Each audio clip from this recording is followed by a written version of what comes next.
Les projets de transformation numérique des entreprises présentent certaines spécificités.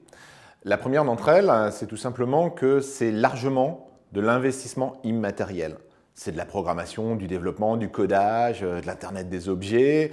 C'est aussi de la formation des salariés, de la réorganisation des sites de production. Et tout ça, par nature, ça ne présente aucune garantie pour des prêteurs qui justement souhaiteraient avoir des garanties avant de s'engager sur l'entreprise. Ça, c'est le premier point. Autre grande spécificité, c'est la calibration a priori. Quand vous achetez finalement une camionnette, une machine-outil, quasiment vous avez le prix catalogue. Bon, après, il peut y avoir un petit peu de formation des chauffeurs, mais c'est facile à calibrer.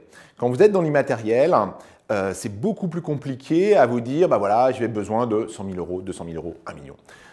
Autre aspect compliqué, c'est tout simplement la rentabilité du projet. Ça veut dire que pour le chef d'entreprise, comme pour les financeurs, c'est de comprendre la rentabilité du projet. On est dans une transformation qui est parfois assez radicale et il faut bien comprendre finalement l'impact que ça va avoir sur les finances de l'entreprise. Est-ce que le prêteur va pouvoir être remboursé? Et ça, il faut de l'expertise. On est dans de la technologie, on parle de blockchain, d'intelligence artificielle.